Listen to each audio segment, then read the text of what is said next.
성탄은 꼭 추운 겨울에 맞이하게 됩니다. 추운 겨울일 뿐만 아니라 밤이 긴 이 겨울에, 겨울이라고 하는 계절에 성탄을 우리는 맞이합니다.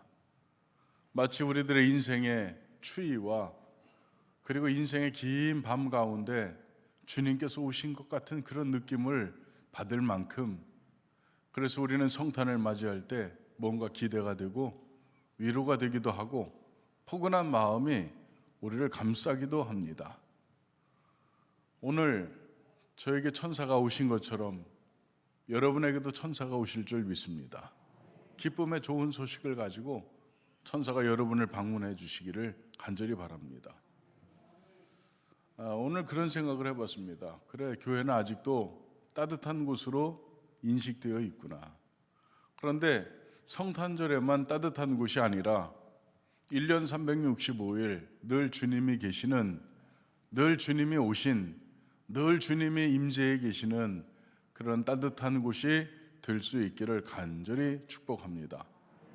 여러분도 예수 그리스도께서 여러분 마음과 심령 가운데 임재하셔서 탐욕과 표독스러움 그리고 시기와 이기, 이 모든 것을 벗어버리고 여러분의 예수 그리스도의 마음, 따뜻한 사랑과 다른 사람을 섬기는 이타적인 마음과 손해볼 수 있는 그 희생을 각오한 여러분의 삶의 태도가 견지되기를 간절히 바라고, 그것을 통해서 여러분 안에 예수 그리스도가 발현될 수 있기를 간절히 축복합니다.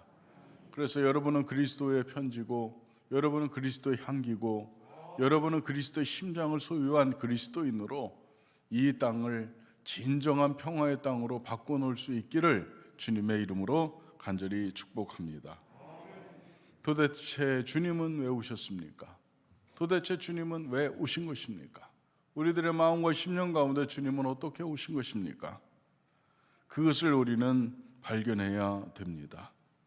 그리고 여러분은 그 주님이 오신 목적을, 주님을 여러분 안에 모신 사람들로서 그 일을 반드시 이루어 나가시기를 주님의 이름으로 간절히 축복합니다. 첫째 목적, 주님께서 오신 성탄의 목적은 평화를 위해서 이 세상에 오셨습니다. 그리스도는 세계 인류의 평화를 위해서 이 땅에 오셨습니다. 부정할 수 없는 사실입니다.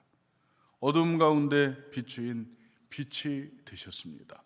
그러니 여러분 안에도 이분이 오셨습니다. 그리스도는 평화의 주님으로 이 세상에 오셨다고 했는데, 주님 오시기 전의 세상은 어떤 세상입니까? 하나님을 등진 죄인들의 땅, 희망도 없고 외로움과 쓸쓸함이 가득한 그런 땅이 우리가 살고 있는 땅이었습니다.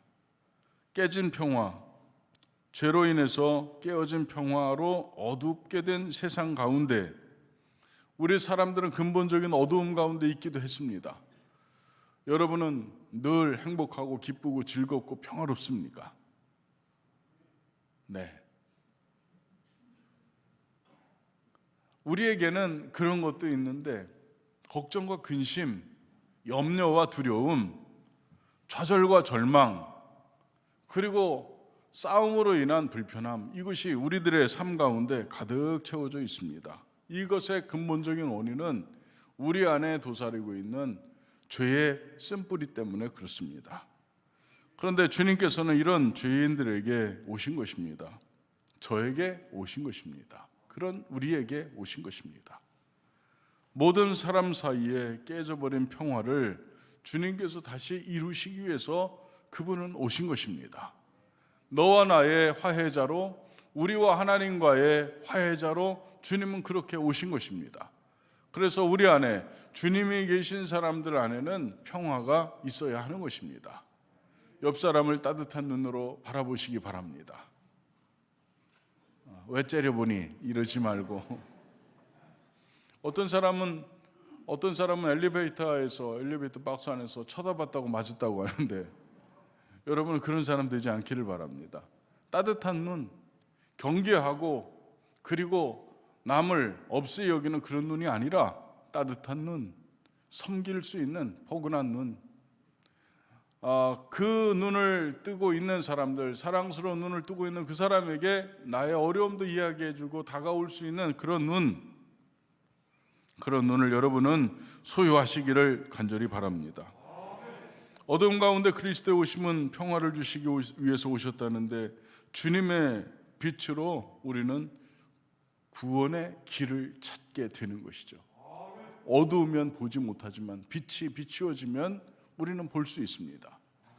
우리들의 인생은 구덩이와 함정이 가득 채워진 그런 고난의 땅을 우리는 지나가고 있는데, 만약에 캄캄한 어둠이라면 우리는 100% 그곳에 빠질 것입니다. 그러나 그곳에 빛이 있다면 여러분은 빠지지 않는 길을 발견할 수 있을 것이고, 안전한 곳을 디딜 수 있을 줄 믿습니다. 그래서 우리는 주님의 빛이 필요한 것입니다. 여러분, 주님의 빛 없이, 구원의 빛 없이 살아가는 사람이 있다면 오늘 빛으로 오신 주님을 통해서 여러분 구원의 길을 발견하시기를 간절히 축복합니다.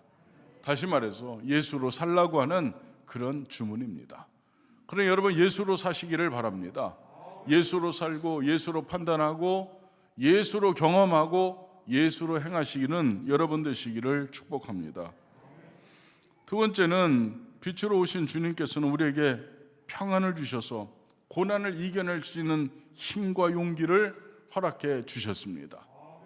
우리는 두렵고 떨리며 우리는 무서운 세상을 살아가고 있습니다.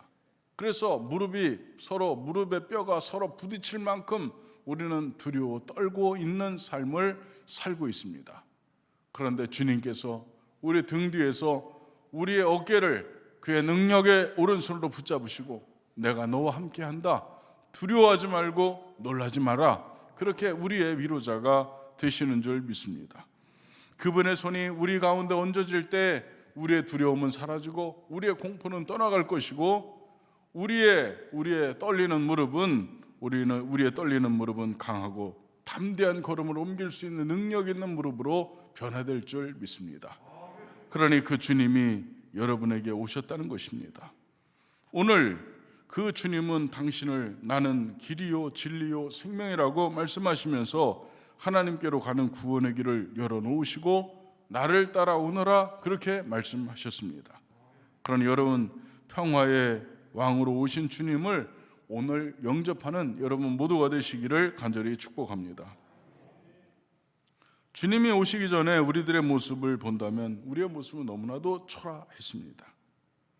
어둠의 세계는 무척이나 춥고, 그리고 떨 수밖에 없는, 평안도 없고 쉼도 없고 즐거움도 없는 그런 삶을 우리는 살았을 수 있습니다. 그러면 이 어둠의 세계는 어떤 곳입니까? 이 어둠의 세계는 빈들이고 소외된 곳을 이야기합니다. 우리는 빈들에 있었고 우리는 소외된 곳에 있었습니다. 빈들은 혼자 외로이 있는 곳이 빈들 아닙니까? 그런데 그 빈들에는 언제나 하나님이 동행해 주신다는 사실을 여러분은 알고 있습니까? 야곱의 빈들에 있을 때에 그곳에 하나님의 전이 세워졌고, 그곳에 하나님께서 그의 천사를 보내서 야곱을 깨우시고 그에게 비전을 주셨습니다. 빈들에서 롯이 떠난 다음 홀로 있는 아브라함에게 주님 다가오셔서 너 있는 곳에서 동서남북을 바라보라고 주님께서는 새로운 비전을 허락해 주시기도 했습니다. 여러분, 빈들은 하나님 만나는 장소인데 인생이 빈들입니다. 우리는 하나님을 꼭 만나야 합니다. 모든 인생은 하나님을 꼭 만나야 되는 것입니다. 하나님 없이 우리는 이 빈들을 지나갈 수 있는 방법도 없고 능력도 없습니다. 그러니 여러분은 빈들에서, 그리고 소외된 곳에서 언제나 주님을 대망하시는 여러분 되시기를 축복합니다. 그래서 여러분의 인생 가운데 여러분을 만나주시기 오신, 빈들에 오신 주님을 우리는 만날 수 있어야 합니다. 주님께서 오셔서 싸움을 그치게 하셨습니다. 여러분, 우리의 싸움은 이 땅의 싸움은 선과 악의 싸움이 아니라 큰 악과 작은 악의 싸움일 뿐입니다. 폭력과 전쟁, 파괴의 상태, 그것이 어둠입니다. 진리와 정의는 없고 거짓과 속임수의 경쟁이 가득한 곳이 우리가 살아가는 세상입니다. 하나님의 빛은 가려졌고 미움과 저주가 사랑과 축복을 대신하고 있습니다. 미움을 낳고 저주는 또 다른 저주를 낳고 있습니다. 끝없이 계속되는 이 지리한 싸움 가운데 주님이 오신 것입니다. 그러니 여러분, 주님께서 오신 그 참된 의미, 진리가 없고 그리고 이 분쟁과 싸움이 계속되는 이곳에 주님께서는 영원한 생명으로 진리로 그리고 참된 바른 길로 오셨습니다. 그러니 여러분 모두가 그 주님을 맞이할 수 있는 그런 분들이 되시기를 축복합니다. 주님이 바로 이런 곳에 오셨는데 어두움의 인생에게 주님이 찾아오셔서 밝은 빛도 주시고 따뜻함도 주시고 평안도 주셨습니다. 새 힘과 새 희망도 주셨습니다. 아무도 찾아주지 않는 나에게 다가오셔서 내가 너와 함께한다 약속도 해주셨습니다. 깨닫게 해주셨습니다. 진리와 선을 위해서 죄와 악과 싸울 수 있는 용기도 주님은 주셨습니다. 그러니 여러분, 선으로 악을 이길 수 있는 확신과 지혜를 주님께서 주셨다면 여러분은 진리와 선으로 악과 죄를 대항할 수 있기를 간절히 바랍니다. 그리스도의 사랑의 능력은 우리로 하여금 선으로 악을 이기게 하는 능력을 우리에게 주신 것입니다. 그러니 평화를 빼앗긴 사람들에게 주님이 오셨는데 여러분 안에 이 진정한 평화가 이루어질 수 있기를 간절히 축복합니다. 1914년 12월 25일 제1차 세계대전이 일어나고 약 5개월쯤 지났을 때의 일이었습니다. 이때는 영국 해협부터 스위스에 이르는 아주 긴 전선에 독일과 연합군이 대치했었는데 이때 한 지역에서 있었던 일입니다. 독일 지역의 참호 위에 크리스마스 트리가 세워졌습니다. 거기에 반짝이는 불빛을 달았습니다. 그리고 독일군 참호에서 고요한 밤 거룩한 밤의 찬양이 울려 퍼지기 시작했습니다. 한번 1절만 불러볼까요? 고요한 밤 거룩한 밤. 아멘. 시간이 너무 많이 지나요. 이 찬양이 참호에 울려 퍼졌습니다. 저들밖에 한밤중에 저들밖에 한밤중에 아멘. 이 찬양이 이렇게 독일 참호에서 울려났습니다. 이때 영국군 참호에서도 이런 응답의 찬양이 울려났습니다. 찬 가운 신도여 다 이리 와서 아멘. 이런 찬양이 퍼졌습니다. 이들은 서로 주님의 탄생인 그 성탄의 찬양을 부르면서 한 사람 두 사람 나오기 시작했습니다. 참호에서. 그 전까지는 총알이 왔다 갔다 하는 죽음이 그곳에 가득했는데 그 순간 성탄의 찬양을 부르는 그 순간 모든 총성은 멎었고 그리고 모든 군사들은 총을 내려놓고 중간지대로 걸어 나오기 시작했습니다. 1시간가량 계속된 평화의 노래, 평화의 분위기가 만들어졌고 그들은 서로 나와서 크리스마스 인사를 나누게 되었습니다. 그리고 선물을 서로 나누고 그들은 팔짱을 끼고 사진을 찍고 그리고 그곳에서 오케스트라가 연주되기도 했습니다. 약 24시간 동안 국경 없는 휴전 상태가 이루어졌는데 그것이 조금 더 연장되기도 했습니다. 전쟁터의 새들이 찾아와서 평화의 노래에 화음을 넣는 것 같은 느낌을 자아내기도 했습니다. 이렇게 해서 참된 그리스도의 오심의 평화가 그 전쟁터 중심에 이루어진 것입니다. 여러분, 싸움을 그치게 하는 것은 사랑이고 희생입니다. 여러분의 이웃과의 관계에서 평화를 여러분이 만들어낼 수 있는 방법이 있다면 예수 그리스도의 사랑입니다.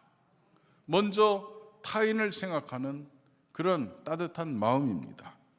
그러나 여러분 모두가 이러한 마음으로 여러분 주변에 전쟁이, 싸움이 그치게 되게 하기를 간절히 바랍니다. 에베소서 2장 14절의 말씀에 그는 우리의 화평이신지라 둘로 하나를 만드사 원수된 것 곧 중간에 막힌 담을 자기 육체로 허시고 라고 했습니다. 하나님과 우리 안에 그런 불화를 당신의 몸으로 헐으셨다는 것입니다. 여러분은 벽에 여러분의 몸을 부딪혀 본 적이 있습니까? 그 벽이 허물어지도록 여러분의 몸을 부딪힌다면 여러분의 몸은 어떻게 될까요? 주님이 만신창이가 된 그 몸으로 하나님과 우리들 사이에 막혔던 휘장을 열어놓으시고 그리고 생명의 길을 내신 것입니다. 그러니 여러분 안에 그리스도께서 오시기를 간절히 바랍니다. 오신 주님께서 여러분에게 평화를 주시고 오신 주님께서 여러분에게 희망의 빛, 소망의 빛을 허락해 주셔서 여러분의 진정한 기쁨과 평안이 가득한 그런 인생을 살아가시고 여러분이 있는 곳에 그런 평화와 밝음이 나타날 수 있기를 주님의 이름으로 축복합니다.